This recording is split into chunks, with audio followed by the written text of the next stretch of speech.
La Fiesta Nacional de la Soja presenta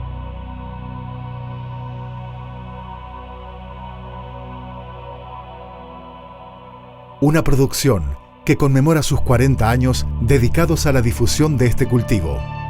Una película que resalta los hechos y acontecimientos más relevantes de aquellos primeros años.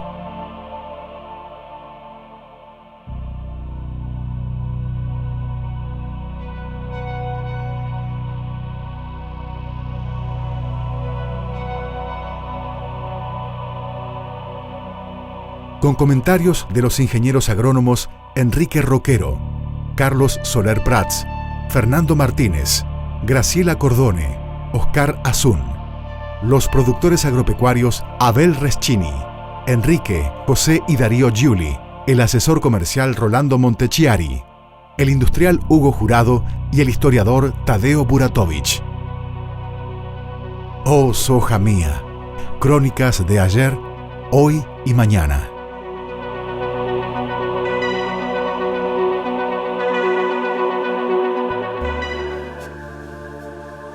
A mediados de la década de 1960, la soja era una planta casi exótica. Su grano era empleado en nutriciones muy específicas. Habían fracasado varios intentos de impulsar su producción. Pero a finales de ese decenio, la promesa del mejoramiento de suelos con la rotación de cultivos y la posibilidad de que los precios se tornaran rentables, crearon las condiciones para encarar nuevamente el desafío de avanzar en el cultivo. Con pocos conocimientos acerca de esta oleaginosa y más dudas que certezas, varios chacareros de la zona empezaron a sembrar soja.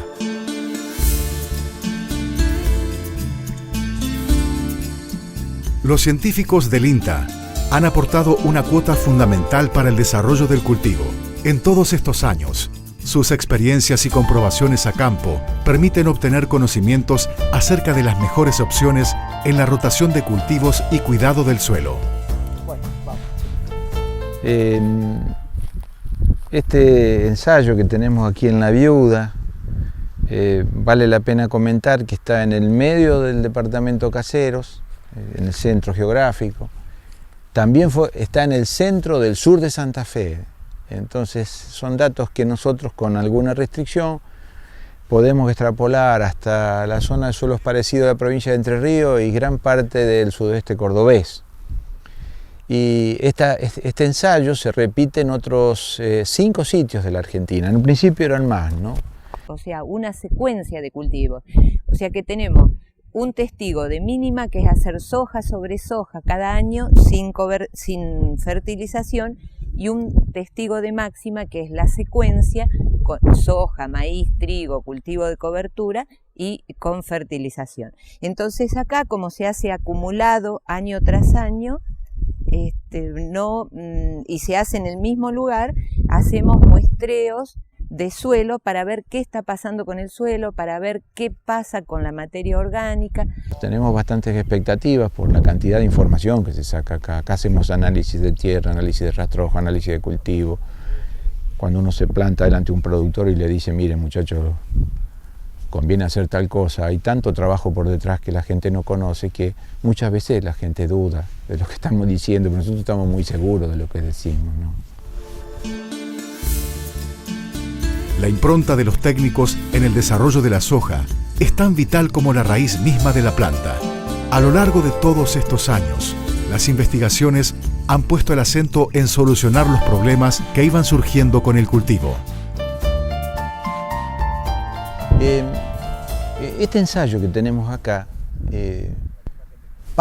se inicia en lo que nosotros decimos que es una hipótesis de trabajo que hemos tenido mucho tiempo en la agencia del INTA de Casilda respecto a dónde estamos parados haciendo soja hoy día, en 2011, cuáles son los problemas que tenemos en el 2011, y nosotros obviamente trabajamos sobre esos problemas concretos, tratando de obtener soluciones concretas. Esta problemática que tenemos en el 2011 era impensada hace 40 años, en el 71, cuando Enrique Roquero, el INTA de Casilda, organiza la primera charla de productores de soja de la Argentina, el 6 de agosto, si estamos viviendo ahora justo 40 años después. Los problemas que se enfrentaba que enfrentaba el cultivo de soja, más allá de la comercialización, la industrialización y demás, sino cómo hacer la soja en condiciones de campo, eran totalmente distintos. Y en ese recorrido que tuvimos hay algunas cuestiones que permanecen, como el tema de la genética de soja. La genética argentina ha sido excelente, aunque obviamente la soja no es un cultivo nacional, o sea, no es nativa, había que traer material del exterior. O sea, nosotros trabajábamos con materiales norteamericanos que a su vez eran selecciones de la soja que los norteamericanos fueron a buscar a China, Manchuria exactamente, porque no es de toda China, es de Manchuria, ¿no? O sea, al norte de Corea. Y la genética que trabajó en la Argentina ha sido extraordinaria, realmente. Pero hay infinidad de cosas que hace 40 años no estaban en el calendario de trabajo. Y si uno se va hacia atrás y ve el trabajo que hicieron esos pocos pioneros que vieron en la Argentina, que vieron la soja y que trabajaron fuertemente en la solución de los problemas, se ve que siempre ha habido problemas y siempre los va a haber. La cooperativa Francisco Netri de Sanford fue impulsora del cultivo de la soja en nuestra zona. La labor del asesor comercial Rolando Montechiari en la venta de granos, de Alfredo Reschini y del ingeniero Enrique Roquero del INTA Casilda, que asesoró técnicamente a los productores, facilitaron la extensión de la oleaginosa en los campos de la región. No porque yo haya empezado la carrera de agronomía, sino porque en el año 53 dos investigadores norteamericanos establecieron la fórmula del ADN, cuyo resultado lo estamos viendo hoy en día con el desarrollo de la biotecnología y de la ingeniería genética, que tiene mucho que ver con la soja. Bien, cuando yo me recibo en el año 62, 9 años después, tenía 25 años. Y esas casualidades hacen otra vez que pues vengo a trabajar en el 63, me toca venir acá a Casilda, a la agencia de extensión. Cuando empiezo a recorrer la zona por Sanford, me encuentro 3 productores que estaban sembrando soja, que en el año 65 el ingeniero Kugler, que era el director de la experimental del INTA en Pergamino, fue designado ministro de Agricultura por el doctor Ilia. Y fue el ingeniero Kugler que durante su mandato sacó una resolución en declarando la soja de interés nacional y estableció la base de comercialización de la soja, que era uno justamente de los impedimentos que tenía el cultivo para desarrollarse. Hicimos ensayos experimentales, no había experimental acá, pero gracias a la cooperación de los productores de la zona, pudimos realizar ensayos experimentales. ¿En qué consistían? Eran ensayos experimentales con diseño estadístico, 25 variedades por ciclo. Entonces, de 4 grupos, precoces, semiprecoces, tardías, semitardías y tardías. Y entonces fuimos, después de varios años, pudimos más o menos estudiar unas 20 variedades, de las cuales algunas de ellas se fueron incorporando al cultivo. La otra cosa sencilla que hicimos es el control de maleza. Bueno, ver cuál es la mejor forma a través del laboreo mecánico, y después ir estudiando la efectividad de los nuevos herbicidas que se iban incorporando a la región. Lo otro que interesaba era el control de insectos. Entonces primero había que saber cuántos eran. Y nosotros en esa época, todos, se logró saber que acá en la zona andaban 30 especies diferentes de bichitos jugando ahí con la soja. Ese resultado de muchas cosas, del apoyo que tuvimos del INTA, de la facultad, de los ministerios, de los productores, de las cooperativas, de las fábricas de maquinaria, todos contribuían de una manera u otra, así que la agencia fue una cosita más dentro de todo. Lo único que nos subimos a ese caballo con entusiasmo para tratar de llevar las cosas adelante. Yo me incorporé como empleado en la cooperativa Netri de Sanford en el año 54. Y si mal no recuerdo, por ahí por el 57 empezaron las primeras escaramuzas de que nuestro gerente, creo que con un tino y un criterio extraordinario, se puso a la camiseta y la vivió y la transpiró y todo, y eso fue lo que nos fue transmitiendo a nosotros. Yo era un empleado al lado de él, encargado de la parte cereales, y logramos hacer un semillero, yo digo, de importancia, porque en un momento dado llegábamos a procesar 40.000 bolsas de semilla. En un principio se hacían de 60, después se pasaron a 50. Eso daba una magnitud de que lo nuestro iba creciendo. Tal es así que en un momento dado la cooperativa toma de expansión y tomamos una zona como de Río Cuarto por allá.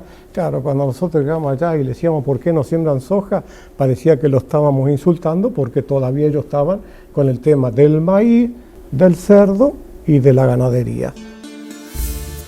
Chacareros de la zona se fueron animando a las promesas de la soja. Empezaron a probar el cultivo con pocas hectáreas y casi nada de conocimientos, sin perder de vista la importancia de cuidar el suelo.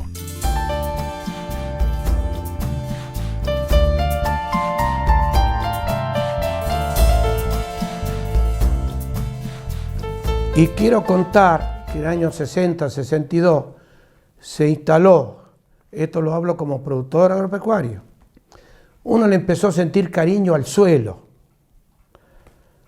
Se instaló en Casilda Agar Cross, que era el fertilizante gas, que había que incorporarlo. El primer ingeniero que le escucho decir que el campo no era un piso muerto como si fuera un cemento, era un suelo vivo, y a mí no pude dormir. ¿Cómo un suelo vivo? ¿Qué contiene? Nunca se había hecho un análisis de suelo. Dijo, hay que cuidar el suelo. Lo tengo que meter a Fernando Martínez, que ya estaba en Casilda, y empezamos en el año 65, no quiero mentir, con 3 o 4 hectáreas, de un ingeniero inquieto que se llama Abel Alfonso. Año 85 más o menos quiso hacer una prueba de siembra directa y no había el bendito Randán ni tampoco había RR. Se llenó tanto de maleza que bueno, hubo que abandonar en ese momento. Ya lo conocía superficialmente a Rafael Abrate, que estaba en Los Molinos. Yo le dije a Rafael, me tenías que acompañar un sábado a ver ese lote, a ver qué hago. Rafael me dice, no toqué nada, yo te doy la receta para el barbecho. Hicimos lo que dijo Rafael. Al año siguiente, el ingeniero que quería pasar el cincel, ¿cómo cambió este campo? Bueno, ahí se fueron convenciendo y empezaron a hacer siembra directa. Y quiero decir 2 frases que me golpearon mucho y la tengo muy grabada. Una, el suelo es la herencia que uno recibió. Pero hay otra mucho más importante que la que tengo pegada, que dice que el suelo es la herencia que estamos usando de las futuras generaciones. Esa me gusta más. ¿Qué quiere decir eso? Conservacionismo. El proceso de experimentación que promovió y acompañó el desarrollo de la soja se hizo con mucho esfuerzo y perseverancia por parte de los productores e ingenieros agrónomos. Allá por los años 63, 64, yo vi en la zona de Sanfo un yuyo que en la realidad no lo conocía, y entonces me interesó.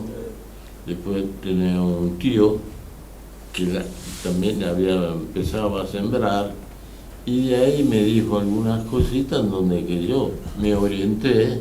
Entonces propuse de hacer un lote, y entonces sembramos un lote, abrimos una calle, ahí cuánta gente pararon a ver, miraba si era maní, lo que era, pues no lo conocía. Algunos inclusive vinieron a la casa a preguntar qué es lo que era. Convengamos que en esa época también la parte de ingenieros, o sea, era una cosa que crecían todo al mismo tiempo. O sea, sí, pues los ingenieros eran nuevos también, a veces venían a preguntar a nosotros. Yo estuve en Estados Unidos también, en el año 76. Fui sobre el cultivo, elaboración y comercialización de soja. Tuvimos el recinto de operaciones de grano en Chicago. Y allá ellos, el asunto de soja, estaban... O sea, que no vi una gran diferencia lo nuestro con lo de ellos. Y nada, acá está rindiendo más la soja que allá. Una Maserri 21, no, primero la Lacha. La Lacha. Después, porque la lacia la cortamos arriba, la Macerri 21 bajaba más.